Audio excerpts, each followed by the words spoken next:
Bienvenue pour la seconde partie de notre programme à Lisbonne, la capitale du Portugal, avec toujours plus de reportages et une invitée aujourd'hui, Ana Gomes. Bonjour. Bonjour. Vous êtes députée européenne du Parti socialiste européen. Vous êtes dans l'opposition au gouvernement de M. Coelho et vous nous avez emmené naturellement place du commerce, grande nation commerciale au 15e et 16e siècle. Le Portugal a pris son essor vraiment économique aussi en 86 avec l'entrée dans l'Union européenne. Et aujourd'hui, que se passe-t-il? Bon, le Portugal est dans de terribles difficultés à cause de cette politique austéricide. Je dis bien austéricide parce qu'elle tue des gens, qui est imposée ici au Portugal par le gouvernement de droite, mais aussi en Europe, par une Europe qui n'a pas su apprendre les leçons de la crise et qui, au contraire, insiste sur des politiques qui sont perverses. Au début, on nous a dit dépenser, dépenser, dépenser. L'argent était facile, les banques européennes, allemandes, etc., elles étaient pleines d'argent. Elles donnaient aux banques portugaises plein d'argent pour encourager les gouvernements portugais à s'endetter, parfois dans des contrats dont on n'a même pas besoin. Et soudain, tout a changé. Madame Merkel est venue avec ces théories de la culpabilité. Ceux qui sont en difficulté sont coupables. Or, la responsabilité est répartie entre les pays du Sud qui se sont laissés endetter, mais aussi des pays du Nord qui les ont encouragés à s'endetter. Que penser du Portugais le plus célèbre à l'international, José Manuel Barroso, le président de la Commission européenne? Je crois que les Portugais sont déçus. Tout d'abord parce qu'il est parti. Il était Premier ministre à l'époque. Il a prétendu qu'il allait en Europe aussi pour défendre les intérêts, bien sûr, de l'Europe, mais aussi du Portugal. Mais sa commission première a d'énormes responsabilités dans ce qui nous a amenés à enfoncer dans la crise. Et c'est la dérégulation qui explique pourquoi on est dans cette crise, nous tous en Europe. Après, il a été faible. Il est là, les Portugais se disent aux ordres de Madame Merkel, et c'est pourquoi personne ne le respecte plus en Europe, y compris Madame Merkel. Les jeunes sont de plus en plus tentés par l'émigration. C'est un nouveau phénomène? Ce qui est nouveau, c'est qu'en fait, ce sont les jeunes les plus qualifiés. On est en train de perdre cet investissement colossal qui a été fait par le Portugal, les familles portugaises, mais aussi l'Europe. Et c'est terrible que le Premier ministre les pousse à émigrer au lieu de pratiquer des politiques qui puissent sortir le Portugal de la crise et donc de trouver des emplois décents pour les Portugais. Avec plus de 40% de chômage des jeunes, le Portugal est-il en train de créer une génération perdue? Pour lui, en tout cas, de plus en plus nombreux sont ceux qui sont tentés par le vent du large. C'est traditionnellement une nation d'émigration, le Portugal, surtout pendant les 40 ans de la dictature de droite de Salazar, où beaucoup sont partis. Mais aujourd'hui, on a atteint des records semblables à ceux des années 60. On regarde pourquoi avec ce reportage signé Julie Dunguloff. Comme tous les matins depuis le début de la crise, de nombreux Portugais se pressent devant le consulat d'Angola pour obtenir un visa vers ce nouvel Eldorado du sud de l'Afrique. 156 visas délivrés en 2006, 30 000 aujourd'hui. Avec ses 14% de croissance par an, cette ancienne colonie portugaise attire de plus en plus de jeunes comme Mariana. Cette institutrice n'a pas trouvé de poste au Portugal. Ce jour-là, elle obtient enfin le visa tant attendu. Ils ont reculé l'âge de départ à la retraite, donc il y a beaucoup de profs qui ne partent pas à la retraite. Donc ceux de mon âge ne trouvent plus de travail à cause de ça. Il y a aussi le fait qu'il y a de moins en moins d'enfants, et donc moins de classes. À 500 km de Lisbonne, dans le nord du Portugal, Jorge Alves ne connaît pas la crise. Ce phénomène d'émigration, c'est précisément ce qui le fait vivre. Chaque semaine, il transporte des dizaines de personnes vers la Suisse pour 140 € le voyage. Au mois 2010, moi j'ai fait un exemple 4 000 ou 5 000. Au mois 2012, moi j'ai transporté 8 000 personnes. Ça m'a monté 30% de chiffre d'affaires, de travail, ces 2 dernières années. Le nombre de Portugais s'installant en Suisse a augmenté de 20% depuis 2008. Ce jour-là, André quitte son pays pour la première fois, et probablement pour un bout de temps. Diplômé d'une formation commerciale, il vient de trouver un emploi dans la restauration. Je pars en Suisse parce que malheureusement mon pays est incapable de m'offrir les opportunités que j'espère. Malheureusement, pour l'instant, nous traversons une période de chômage très dure et c'est pour cela que je pars tenter ma chance à l'étranger.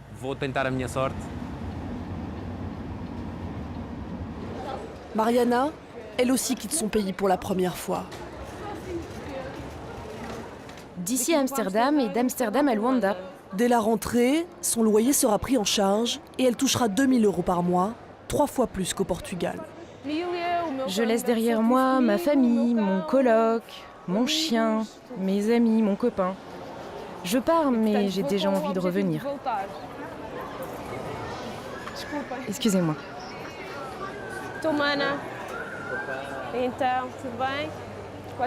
Tu vas vraiment me manquer, Pedro. Mais même ton mauvais caractère va me manquer.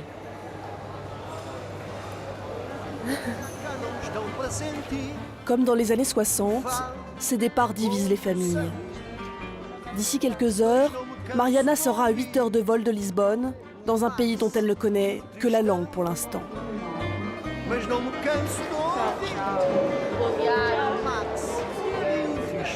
Le voyage d'André touche à sa fin. 25 heures de bus plus tard, le voilà en Suisse, chez son oncle. Il a pu compter sur la solidarité de la communauté portugaise pour trouver travail et logement.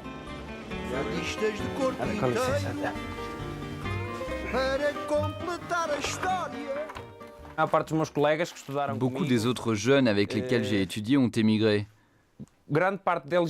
Et parmi les autres étudiants, nous étions 17. Seules 2 personnes ont trouvé du travail au Portugal. Je ne sais pas combien sont partis, mais je sais que tous ceux qui ne sont pas partis sont aujourd'hui au chômage. Son oncle, installé depuis 10 ans en Suisse, s'inquiète pour l'avenir de son pays. Notre Premier ministre, Passo Coelho lui-même, encourage les jeunes à quitter le pays. Mais lui n'émigre pas, bien sûr. Les jeunes quittent le Portugal, mais aussi les moins jeuns. En fait, aujourd'hui, ce sont les gens qualifiés qui s'en vont, des ingénieurs, des architectes, des médecins. Que va devenir ce pays dans 15 ou 20 ans? Vais-je devoir rentrer au Portugal dans l'avenir et aider à sa reconstruction?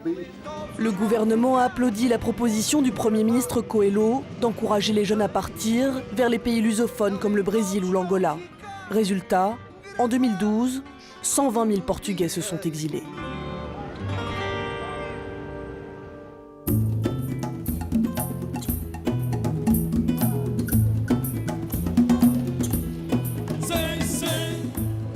On se retrouve, Anna, dans le quartier très populaire et d'ailleurs très vivant d'Alfama. Le gouvernement de M. Coelho a proposé une série de privatisations pour rembourser effectivement le prêt, le plan de sauvegarde de l'Union européenne. Privatisation qui touche tous les secteurs. Oui, justement, je crois que la raison principale pourquoi il l'a proposé, et c'est d'ailleurs la politique de la Troïka, donc de l'Europe de droite qui domine, c'est parce qu'en fait, ils ont une thèse idéologique ultralibérale qui veut désarmer l'État, détruire les services publics et en fait tout privatiser. Bien sûr qu'il est nécessaire le rigueur dans les comptes publics, l'équilibre des comptes publics, personne ne le conteste au Portugal. Bien sûr qu'il y a beaucoup de choses qu'on peut faire pour la compétitivité de nos entreprises et beaucoup de services qui peuvent être dans des mains privées, mais il est capital que l'État garde des services publics d'intérêt général. Et justement au Portugal, ce gouvernement de droite avait clairement un plan de privatiser la télévision et la radio publique, de la vendre notamment à un groupe angolais qui s'est présenté comme prenant et bien sûr qui sert des intérêts qui ne sont pas certainement l'intérêt public portugais, européen et pas non plus angolais. Nous n'avons pas pu pénétrer dans l'enceinte de la RTP, la télévision publique, mais nous avons interrogé patronat et syndicats sur le futur de cette télévision. Écoutons leurs réponses très nuancées.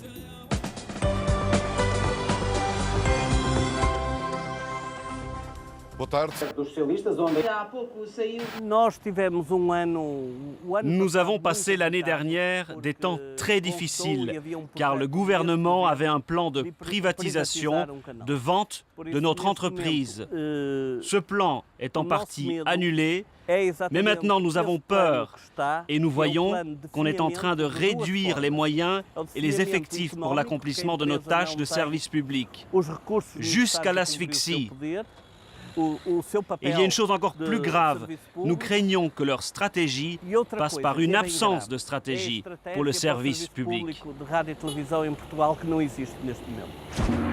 Suite à l'affaire grecque, j'ai invité le ministre en charge du Portugal et il a dit clairement qu'il n'y aura pas une clôture de la télévision portugaise. Donc je n'ai pas peur de la privatisation parce que ça ne va pas arriver. Ce qui va arriver, c'est qu'on va aboutir à une entreprise beaucoup plus efficiente. Et ce qui se passe, c'est que maintenant, nous sommes en train de faire, comme tout le monde en Europe, une réduction de coûts qui est très forte. Mais disons que l'avenir, c'est bon pour le service public si nous parvenons à faire le redressement de, disons, ce que je veux dire, c'est un maigrissement de structure en même temps que nous maintenons les buts fondamentaux du service public portugais. Parmi les privatisations qui vous inquiètent, il y a aussi le secteur de l'énergie, parce que c'est vrai que le Portugal était très en avance en matière d'énergie renouvelable. On est en train de désinvestir dans un secteur qui est vraiment stratégique pour le Portugal et pour l'Europe, d'autant plus que ça nous permet de aussi balancer les comptes publics, parce que plus d'énergie verte, c'est aussi moins d'énergie non verte à importer, donc à financer par le budget public. Voilà, maintenant on vient de refondre les services de production d'électricité et les services de distribution d'électricité sous l'égide du Parti communiste chinois. Et c'est quand même un secteur stratégique de l'Union européenne qui est maintenant sous contrôle chinois. Et tout ça s'est fait sous la bénédiction de la Troïka. C'est incroyable. Vous l'avez souligné, avec son climat idéal, avec son investissement dans les éoliennes, dans l'énergie hydraulique, beaucoup de rivières aussi au Portugal. Le Portugal figurait parmi les très bons élèves de la classe européenne. Il affichait 70% d'énergie renouvelable dans le mix pour l'électricité. C'est un record, mais simplement cela risque d'être quelque peu remis en cause par la crise économique, comme nous le montre ce reportage. Le barrage d'Alqueva dans le sud du pays, construit sur le plus grand lac artificiel d'Europe. Ici, on utilise la technique du pompage-stockage, un processus novateur qui allie l'énergie de l'eau et du vent. La production électrique se fait dans la journée lorsque la consommation d'énergie est importante. L'eau actionne les turbines en passant du bassin supérieur au bassin inférieur. La nuit, au contraire, lorsque la consommation d'électricité est faible, la centrale utilise l'énergie produite par les éoliennes qui est très importante la nuit car il y a toujours plus de vent. Elle pompe alors l'eau du bassin inférieur pour la faire remonter dans le bassin supérieur. Depuis le début de l'année, les conditions météorologiques ont été extrêmement favorables aux productions hydrauliques et éoliennes. Le Portugal a atteint le chiffre record de 70% d'électricité d'origine renouvelable. Il y a encore peu de temps, la plupart de l'énergie qu'on utilisait au Portugal était importée. Les éoliennes ont été un bon moyen d'éviter une grande dépendance énergétique. Mais le plan d'austérité n'a pas épargné les champions nationaux de l'électricité. L'État a dû céder ses parts dans les entreprises REN et EDP à des groupes chinois. En fait, ça n'a pas changé grand-chose d'un point de vue stratégique. Nous ne détenions qu'environ 20% de parts dans ces entreprises. L'État n'y avait déjà pas un rôle décisif. Cet économiste est loin d'être du même avis. Conseiller auprès du précédent gouvernement socialiste, il a participé au boom des énergies vertes et regrette aujourd'hui ces privatisations. On a transféré notre savoir-faire et nos connaissances dans le domaine de l'énergie renouvelable à une puissance extérieure, à cause des difficultés économiques, mais aussi parce que cela faisait partie des plans du gouvernement actuel qui défend la privatisation comme un remède à tous les maux de ce pays. Cette privatisation a rapporté 3 milliards d'euros à l'État portugais. Et comme les autres pays du Sud, le Portugal a dû, face à la crise, augmenter de 10% les prix de son électricité.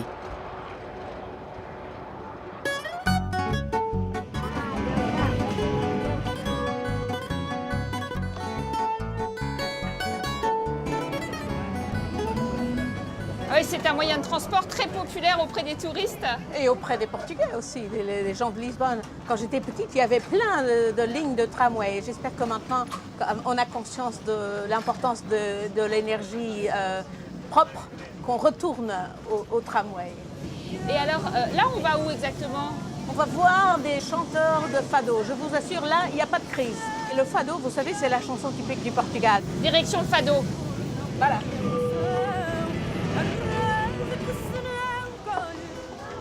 Voilà, nous sommes à Moraria, qui est un des quartiers plus populaires de Lisbonne. Moraria, ça veut dire le quartier des morts. Avec une morte célèbre. Amália Rodrigues, qui est la plus grande chanteuse. La reine du fado du XXe siècle. Justement, mais on va en direction au Largo da Severa, qui était la grande chanteuse du 19e et qui est toujours très vivante dans l'âme des Portugais. Deixa cantar as mulheres como eu que são fadistas. Le fado, c'est la chanson incontournable au Portugal, qui datait d'ailleurs un peu des années sombres de la dictature, chanson triste, mais aujourd'hui il a repris un peu de son aura, de sa splendeur. Oui, il est chanté maintenant par des jeunes gens, de très bons poètes. Il y a vraiment un renouveau du fado. Et je crois que ça correspond à l'âme du peuple portugais. C'est bien sûr sur un air de fado que nous allons nous quitter. Anna, merci d'avoir été notre invitée. Merci à vous de nous avoir suivis sur les routes du Portugal. Nous nous retrouvons pour l'Europe dans tous ses États en septembre en Allemagne avec des législatives très attendues le 22 septembre. À très bientôt à tous. Somos colegas amigos, nenhum perdeu nem ganhou. Somos colegas amigos.